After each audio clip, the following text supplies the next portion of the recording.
The Illuminate Arts and Faith Conference in Chattanooga, Tennessee wants to help you find your tribe. Do you get way too excited about quoting Wendell Berry or C.S. Lewis in conversations with coworkers? Does your Spotify playlist include hymns, a little jazz, and a whole lot of Andrew Peterson? Join your tribe at Illuminate March 31 and April 1 for education and inspiration from speakers Russ Ramsey, Douglas McKelvey, John Hendricks, and others. Find a complete list of session topics and ticket information at southern.edu/illuminate. In 2024, I set out to meet as many poets as I could and spend an hour with each one. I got more than I bargained for, more insight, more clarity, more hope. It's proved to be one of the richest highlights of my life.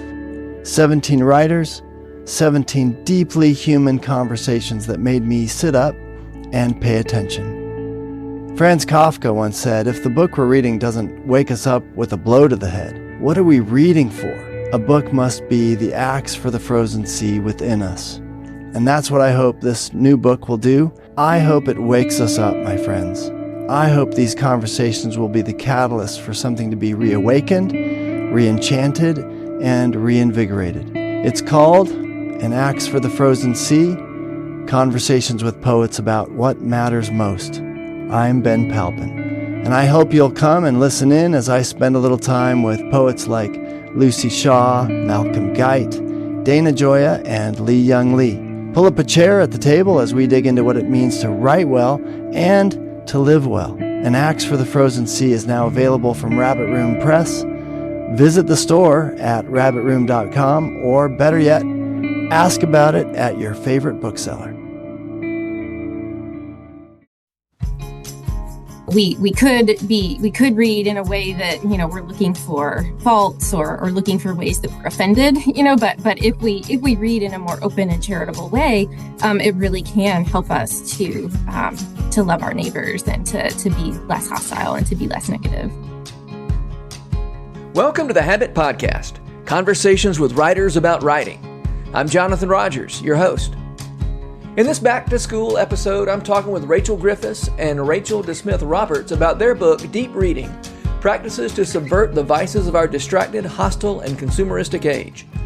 Dr. Griffis is Associate Professor of English at Spring Arbor University in Michigan, and Dr. Roberts is an Associate Professor of English at North Greenville University in South Carolina. In this episode, we talk about deep reading as a corrective to the vices of distraction, hostility, and consumerism. All right, Rachel Griffis and Rachel Roberts, I'm so glad to have y'all on the Habit Podcast. I'm excited about your new book, Deep Reading. Let's see, the subtitle, Practices to Subvert the Vices of Our Distracted, Hostile, and Consumeristic Age. So thanks for being here. Thank you. For having us. And we don't have your third co-author, Julie Ooms. It's actually Ohms. Ohms, okay. Thanks for that correction. But I'm glad y'all are here. So thanks. So deep reading. Why don't we start with, what do you mean when you say deep reading? So we're using a term from a previous book that is called Reader Come Home, written by Marianne Wolf, and she had written an important article previous to that book. And so she uses the term deep reading, and so that was the term that we used as well in our book. So basically what it means is reading what deep reading looks like in the digital age. So digital age is digital world is in the title of Wolf's book. Mm-hmm. And so it's reading that is taking everything in.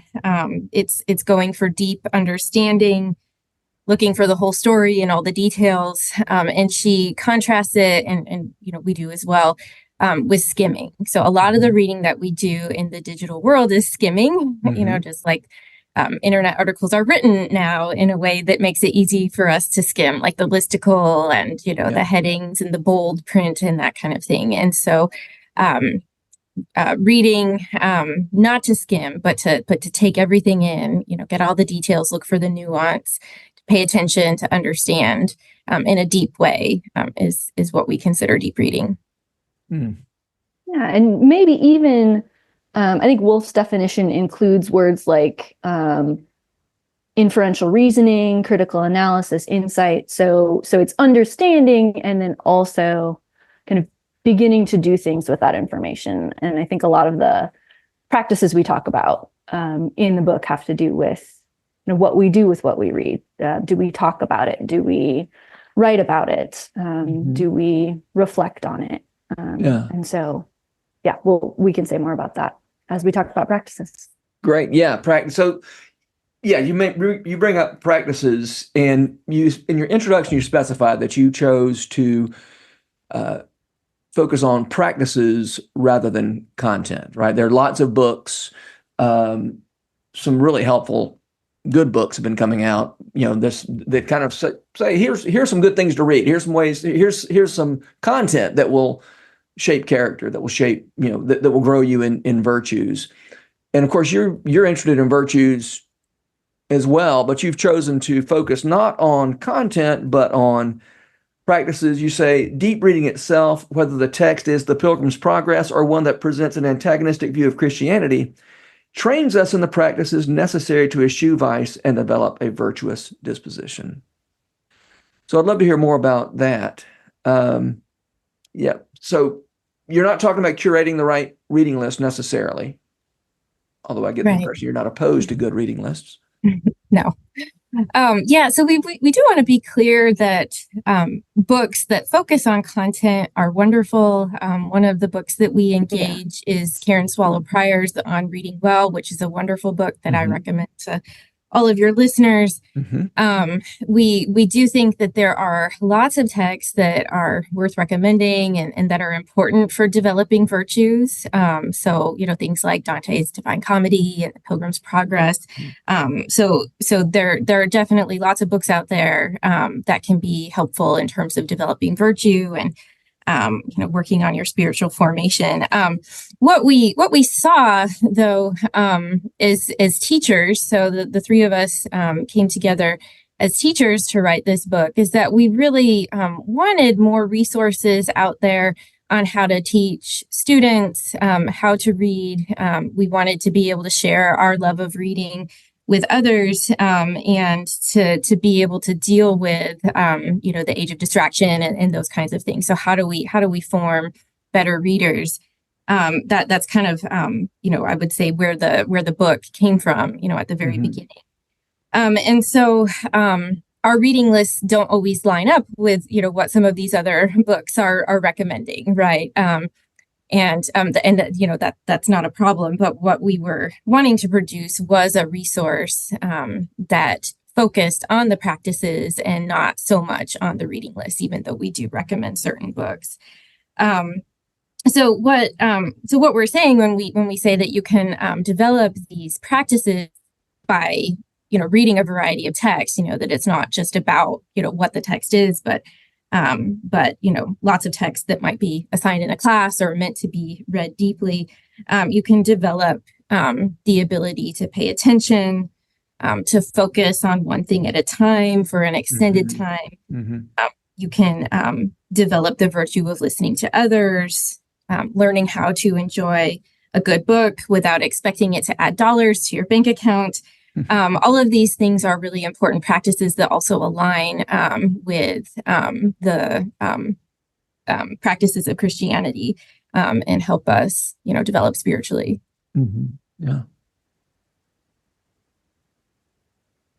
Well, I'm interested also in you spent some time talking about the difference between a worldview approach to teaching.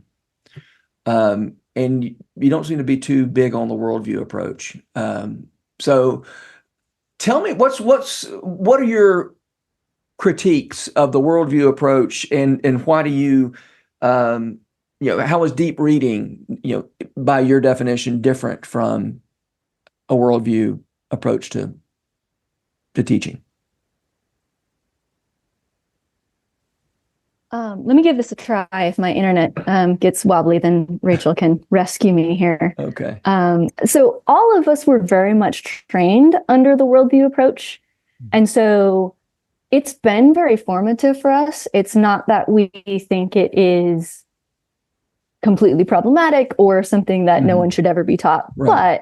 But and by the way, Rachel Roberts, could we pause, maybe even define what you even mean when you say a worldview approach? I just used it as if it were a well-known. Yeah. So the worldview, or I think in the book we try to call it like the worldview teaching approach, right?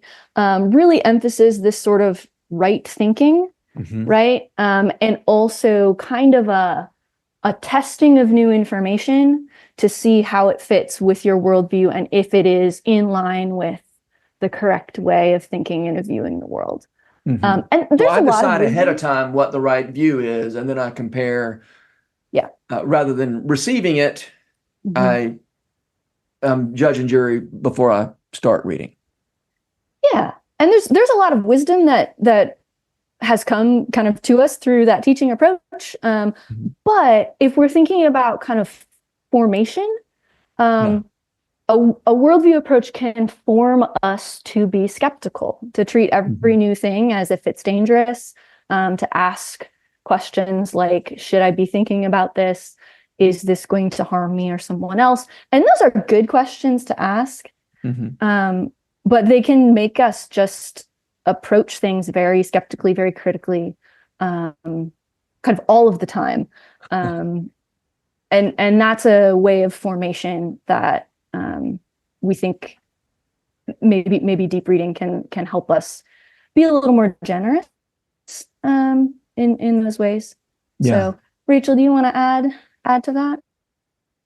Yeah, I guess a couple other things that I would say about it is that about 15 years ago, there are two professors at Calvin who completed some really wonderful work on Christian pedagogy and Christian thinking, Christian teaching and learning, Jamie Smith and David Smith. Both of them had projects that were being developed and coming out around the same time. And so some of your readers or your listeners are probably familiar with those books. And so we wanted to be able to kind of extend what they were doing and apply it to reading, which is this very important practice that not only students do, but Christians. And, we have the Bible, our faith, there's a text that's very important to our faith. And so being able to apply some of this practice-based approach as opposed to a worldview approach was something that we wanted to accomplish. Something else that I would say is that evangelicalism, there's been a lot of issues in evangelicalism and lots of books and things produced that have been pointing out some of the weaknesses of evangelicalism and some of the ways that it has harmed people. And so we all went to Christian colleges, kind of when the evangelical Christian college was really big, doing well, and we're kind of raised in those cultures. And so we decided to look at how the reading practices that we're taught, particularly under this sort of worldview approach, how those might be a part of some of these problems in evangelicalism, how these reading practices then resulted in some of these other things like, being overly concerned with power, having the right beliefs, being exclusive, these gatekeeping kind of issues. We do think that reading practices are not, solely responsible for some of those issues, but they certainly, I think, contribute to them. Yeah. I mean, I think it's interesting that those particular issues you just described, the gatekeeping and some of those things, one way people try to address that is by, correcting, I'm doing air quotes, correcting the reading list, right? And so, including people with other perspectives and from other backgrounds in the list, which is a valuable, that's a valuable tool. But I'd love to hear just one more. I mean, how does the practices of deep reading, just say a little bit more, if you don't mind, about how the practice of deep reading are either I guess you'd say they're a complementary effort to that as a way of correcting some imbalances in our ways of reading. Yeah, so we actually have a chapter that's called Beyond the Diverse Reading List. um, that talks about how if we change the list without changing our habits and our practices, maybe there's not as much change as we think. And so a lot of that chapter focuses on approaching texts as if they are neighbors, people we want to listen to, people we want to be charitable and hospitable to, as opposed to texts that might be new and scary. Yeah. Great. Okay. So you talk about virtue, you talk about vice. You might say your book is organized around vices instead of virtues. Your vices, the ones you focus on being distraction, hostility, and consumerism. So I'd love to sort of walk through the way deep reading addresses and corrects, maybe we should say helps to correct those vices. I don't know that deep reading is going to completely do away with hostility and consumerism, but it can help. So distraction, my first reaction, I realize that deep reading is an answer to distraction, except that my attention is so fragmented that I don't know how to do deep reading. So help me get out of that whirlhole. Yeah. I think that as readers, the three of us struggle with it as well. My brain has been broken since the internet was. I used to could sit and read for hours and hours and loved it. Yep. And it's hard for me to do now. Yeah. It is. One of the costs of the internet. And there's no going back, right? So, in chapter 2, I have an example that came from one of my classes. So I was able to teach an intensive class that met for 3 hours a day or 3.5 hours. And one of the things that I decided to do in that class was to spend the middle hour of the class requiring the students to all sit in the class together and read together. And they had reading logs and, paper reading logs. And what I asked them to do is to keep track of how much they were reading in this set amount of time. I asked them to also monitor their cell phone usage. So like, how many times did you check your phone? How much time can you go without checking it? There was a clock in the room, for that, for that purpose. So they had their phones while they were reading. Yeah. Yeah, okay. Their phones were there. I left it up to them to monitor it, but we did have a talk about part of learning how to read and pay attention is being able to read for an extended period of time. So, if your attention span is really bad, you might try 10 minutes, check your phone. I was actually just talking with a colleague last week about how we talk about having a cell phone break now, like people used to talk about a smoking break. Yeah. And it is an addiction, right? That's kind of, you've got to go get your nicotine fix. Yeah. So I asked the students then to reflect on that at the end of the class. And they had just the most wonderful responses for me, that, it was hard at first. They eventually settled into a routine where they could dial in and read and not check their phones, for extended period of time. It was also one of the most engaged classes that I have taught in terms of this deep engagement with the reading material and attention to what the writers were telling us, attention to the stories that we were reading. So that is one example that is really encouraging to me. I think that more empirical research actually needs to be done on this, and that's outside of our field. So we can look out for that if anybody is working on it. Our own experiences. So like my own experience, with the attention, trying to deal with my attention span, trying to correct it, improve it. I have my own practices in my life for. If I feel like I'm just really frazzled and not able to pay attention to anything, I'm stressed, anxious, whatever, reading is an antidote to that, in my own personal life of leaving my phone in a room and going into another room that has a clock and, kind of saying, okay, I'm here for an hour and I'm going to focus on one thing at a time. Yeah.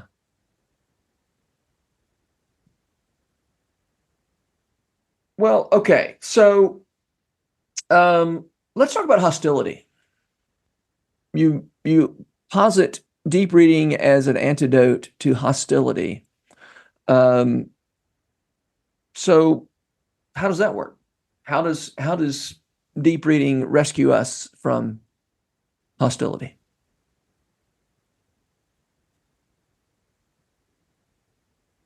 Go ahead, Rachel. Okay. Rachel Griffis. So this summer I just read Jonathan Haidt's The Anxious Generation, which is really great. Definitely recommend it for parents and teachers and anybody else who's concerned about what cell phones are doing to us. But he talks about how contentious our communities are, because of all the time that we spend on our phones and spend fighting on social media and just all of the sort of negativity that we get from the internet. Yeah. This book, he wrote his book, obviously well before we had finished our manuscript, so we couldn't have referenced it. But of course, it confirms, like what we experience in our own classes and our communities and just in our own lives, that, the digital world has definitely contributed to making us more hostile, although, it's obviously an very old problem. But reading what we say and what we believe, as literature teachers and scholars, is that reading does give us the opportunity to be less self-centered, focus on what's going on with others. As we are writing to evangelicals and coming from the evangelical perspective, incorporating some of these deep reading practices help us to be more charitable and to love our neighbors. I think that we could read in a way that we're looking for faults or looking for ways that we're offended, but if we read in a more open and charitable way, it really can help us to love our neighbors and to be less hostile and to be less negative. Yeah. You make a good point, about this tendency to read defensively, read with the assumption that I'm here to find out what's wrong and I can, defend against that or oppose it. I guess when I started reading, I didn't have the option of really opposing anything that was wrong. But now, thanks to social media, you can oppose it. You don't even have to read to oppose. You can just sort of read the headline and then you're off and running. I'm just curious. You mentioned hostility in the context of teaching. Do you find students being hostile are students debating? I mean, do they go back and forth much in your classrooms? My experience has been that students tend to come to college worrying about ways that their professors might challenge their beliefs. Professors aren't viewed so much anymore as somebody who is going to, shepherd you through your education, who's in your corner. They not always, but it seems like in this hostile atmosphere, that has been created by the internet, that one of the results of that is that there is this suspicion that comes, make sure that you don't go to college and lose your beliefs, or make sure that you don't go to college and turn out to, have a different, political stance as your parents or something. And so there's this sort of fear that students are articulating. So one of the things that we wrote about in one of the hostility chapters is having prospective students come to us and ask questions like, are you going to assign texts that corrupt me? I don't think they asked it necessarily in those words, but pretty close. We've had questions like that. And I think that is just a sort of example of then, when you get 20 freshmen in a class, that a lot of them are wondering that. And it's not that there isn't any reason for that, right? Like, we do hear about some extreme examples of, students being indoctrinated or, kind of like, encouraged to only ask certain questions and not others. And it's not that there isn't that going on. But I mean, in general, I think most teachers want their students to learn and to ask questions. And, I always want. So you're talking about the students' hostility to the professor at the front. Do students have debates with one another in your classrooms, or how? I guess I'm asking. I know we are used to. We've become accustomed to arguments, on social media, whatever.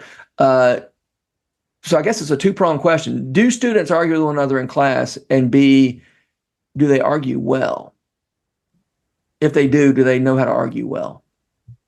So one of the things that we write about, and this may reflect the fact that we're all English professors rather than professors in various fields where sometimes this is not always the goal. But one of the things we write about in our hostility section is the importance of embracing complexity. And the fact that there's often not just one good answer or a good and a bad way to look at things.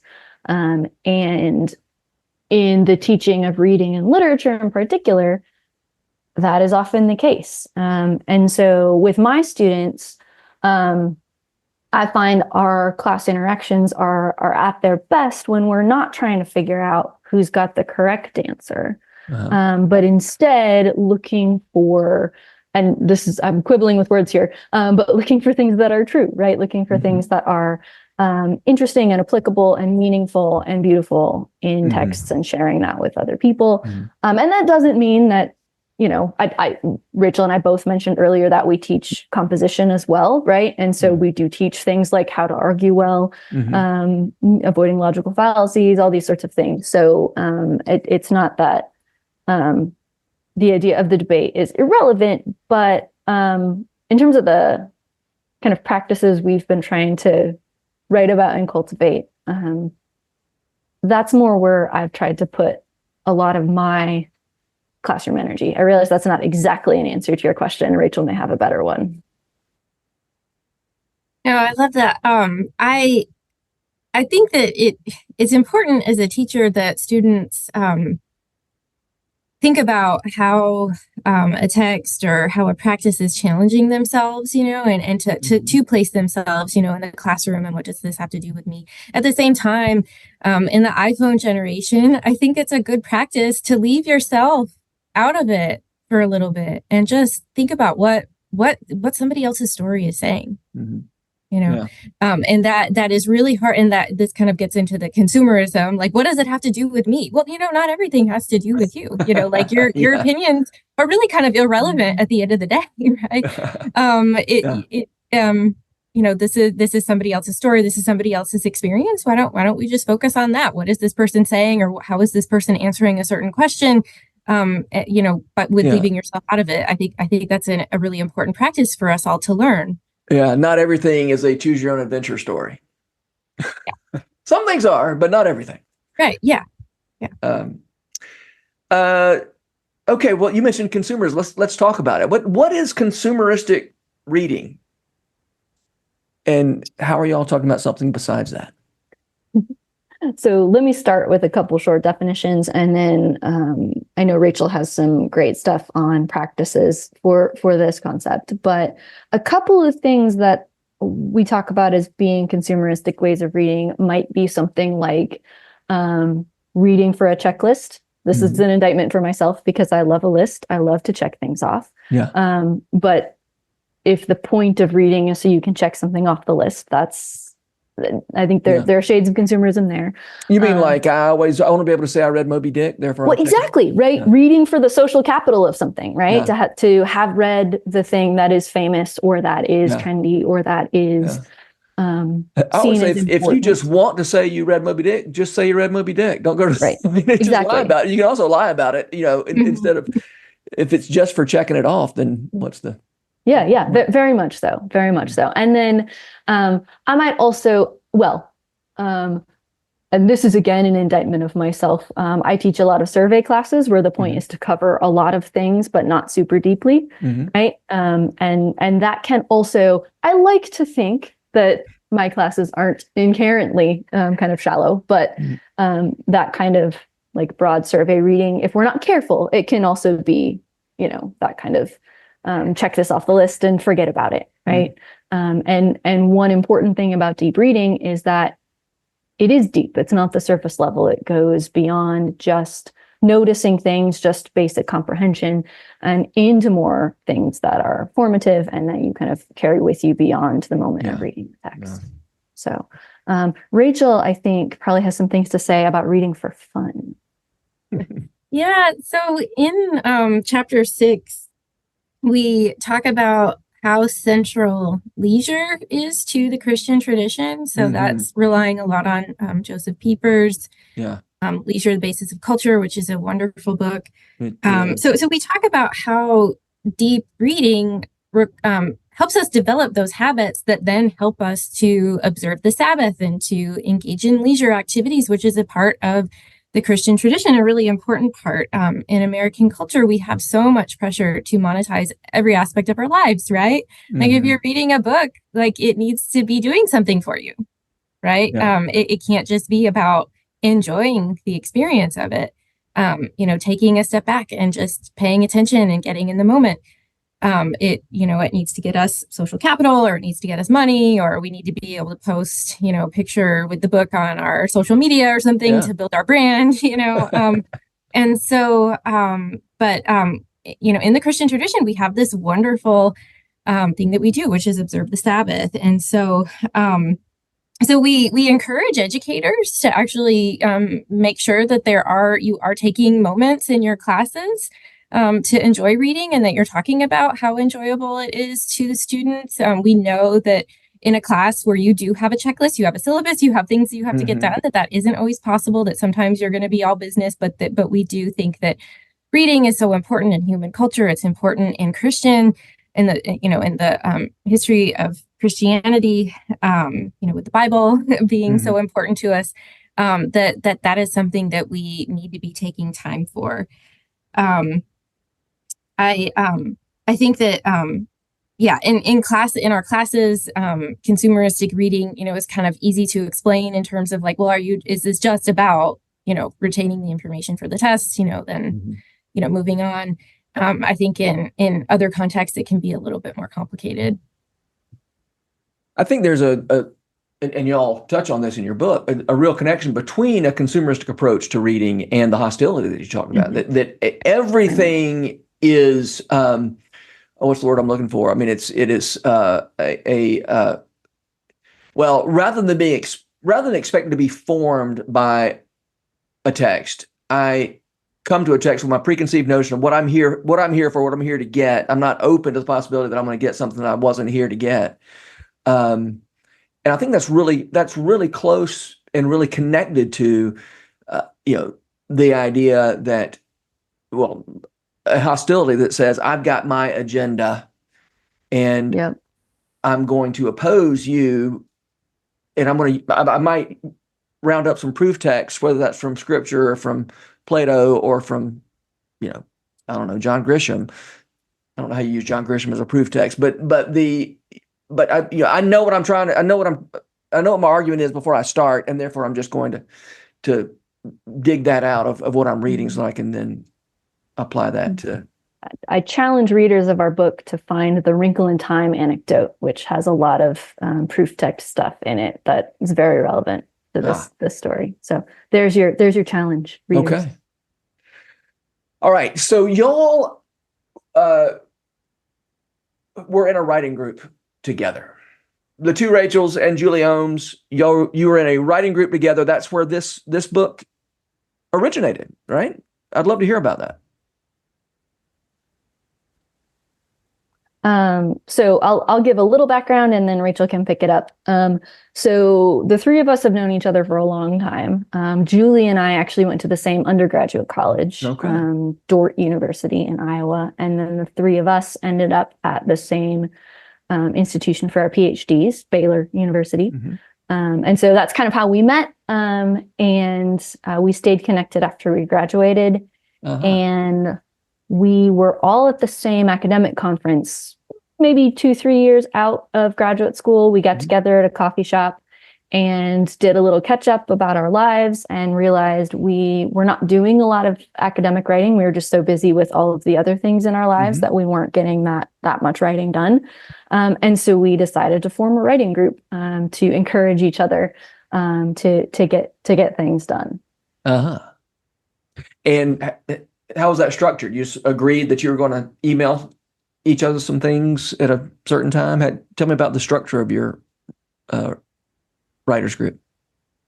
So for about 2 years, we had a monthly meeting this was long enough ago that it was actually over Skype. Skype was the thing back then. Oh, yeah. I remember Skype vaguely. Yeah, right. I don't know what Skype is doing now, but that, we have moved to Zoom since then.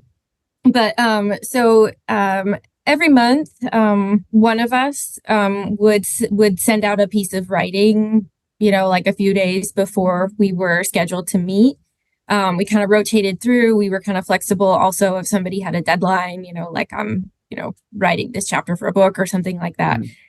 So we would take turns reviewing each other's writing, which was really wonderful. We all got a lot done, right? Like we all, published several articles, book chapters, that kind of thing. The accountability was helpful. Just like I have to have a draft ready for somebody to review. We helped each other with ideas, with clarifying arguments, that kind of thing. I think also what is also just really, really helpful is having a community to help you keep your enthusiasm, right? And I'm thinking about, Christian virtue ethics. In the virtue ethics community is supposed to be an antidote to sloth or acedia, right? So if you are feeling discouraged, if you're feeling like you can't get things done, you can't do the things that you're supposed to do, going and having coffee with friends and talking about what you're reading, what you're writing. Enthusiasm is infectious, positivity is infectious, and so that was also, I think, one of the things that really helped us get stuff done was just being excited, seeing how excited somebody else is about their project, kind of helps you be excited about your project, and or maybe somebody, says something encouraging to you about what you're working on. But yeah, it was incredibly helpful. And so how did you get from we're in a writing group together to we're going to write a book together? I think, I want to say it was Rachel Griffis that proposed that we write something together. It was actually Julie. Was it Julie? Okay. It was Julie. All right. So let the record show I was wrong there. Julie suggested that we take on a project because by the time we'd been doing this writing group for a couple of years, we knew each other's style quite well. We knew each other's interests quite well. As part of our meetings, we always talked about what we were reading in our regular life as well. And so we kind of knew what everyone was interested in. And so, we, I think first came to the idea that we wanted to do something together. Right. And then we actually did one in-person gathering. Julie hosted us at her place in St. Louis and kind of hashed out the very beginning ideas of what became the book. And then we separated again and began the work of writing the book. And did y'all split up the chapters and one person write one chapter, one person write another? Is that how that worked? Yeah, we all had assigned chapters that we were going to draft. And we, I believe that we hashed that out in the meeting in St. Louis. I'm really interested in this chapter and so we assigned those. And then what we did was one person was responsible for drafting a chapter. Then we passed it on to another person and to another, and we would revise them until they really did kind of become, all of our work. Not that we didn't have to make compromises and work through disagreements. We definitely did, so we had to learn to be, charitable towards each other in that process. But yeah, all of them, we really did, was a collaborative process. Very much so. Can you give an example of something you disagreed about? I think one I remember is in, I think, chapter 2, which is one of the attention chapters. And I think we had, what 1 and 2 are an interesting pair because chapter 1 talks a lot about the problems technology causes in our attention span. And then chapter 2 talks a lot about how we can embrace different modes of reading and maybe think about things like audiobooks or digital text as things that are helpful rather than, troubling. And so there's like some tension already baked into the text. Yeah. And I think some of the language in chapter 2, especially, we just had to kind of come back to a couple of times until it said something that we were all pretty comfortable with. Yeah. So like y'all just disagreed on the value of audiobooks or ebooks or. So, a little bit, maybe more like, kind of how they applied, because as we drafted the book, kind of the first time, we were thinking a lot about our classrooms. Our audience has broadened since then, and so that was maybe another place where we ran into things where we would approach things differently as educators, and so we kind of had to think about and there are actually a couple places. Again, here's a scavenger hunt challenge. There are a couple places where we left into the text our disagreement. We said this is something that we had to sort of agree to disagree on. There's going to be different approaches. And this is something that we, that wasn't worth getting mad at each other over, right? Yeah, it's nice to model. We can embrace complexity. Yeah. And there are a wide, Go ahead. There are a wide range of perspectives, I think, in the book, which reflects 3 different readers and 3 different teachers. And, there's, hopefully that means that the book is helpful, for a lot of readers. Yeah. But yeah, you'll find, kind of like I think a good span of, traditional and progressive views and practices and things in the book. Well, good. All right. Well, I typically end with a question: who are the writers that make you want to write? So I know y'all aren't big on making lists of books, but I'm still going to make you do it. So let's start with Rachel Griffis. Tell me about some writers who make you want to sit down and do the work you do. So Cormac McCarthy is the writer who I spend the most time with, I just you really spend the most time with from like he's an academic specialty of yours, or yes, okay, So do most of my scholarship now is focused on Cormac McCarthy. I'm going to teach a class in the spring that is going to be mostly focused on his work. I think I'm going to throw in O'Connor's Mystery and Manners. There you go. But yeah, I mean, just the writing skill, the depth of thought, the influences, that you can see Dostoevsky and Shakespeare and the King James Bible, just so many wonderful things in his work. So his work makes me want to write about literature. His work makes me want to share the joys of reading with others. I'm not a creative writer and I don't write novels. So I will say that people whose work I admire, who's a little bit more similar to the kind of work that I do, are Alan Jacobs and Karen Swallow Prior. So they, we already mentioned Karen Swallow Prior earlier.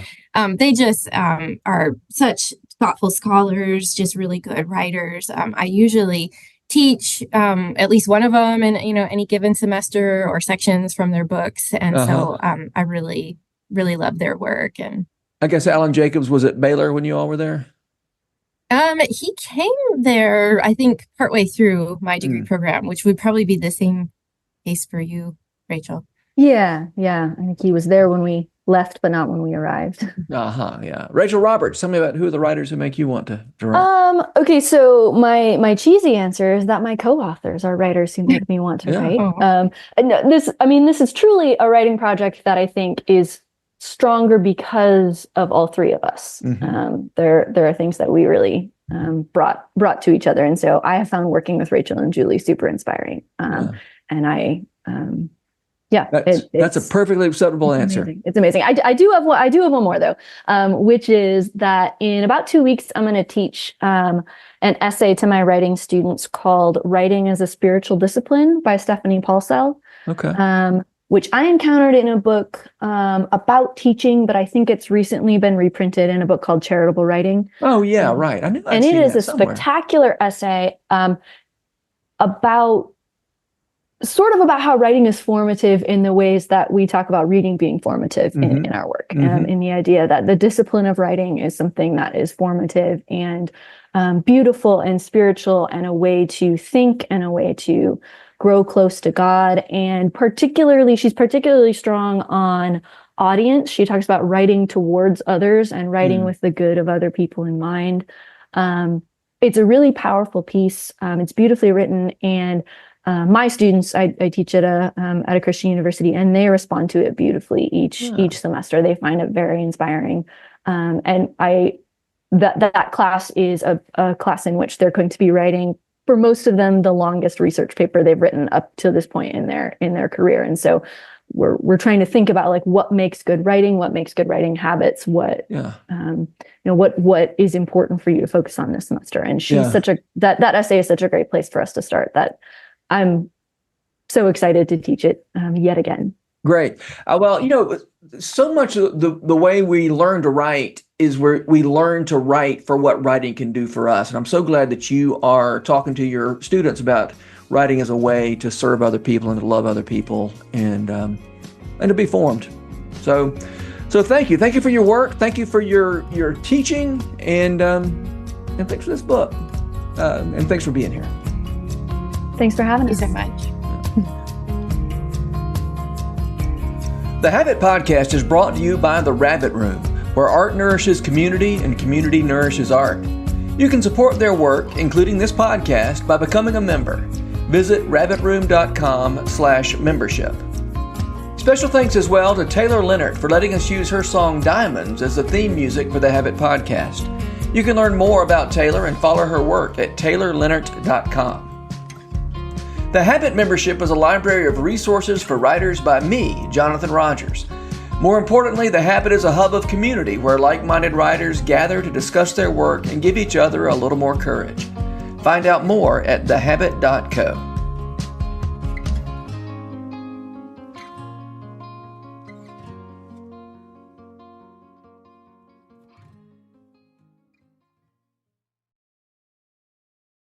If you've enjoyed this podcast episode, consider joining the Rabbit Room membership.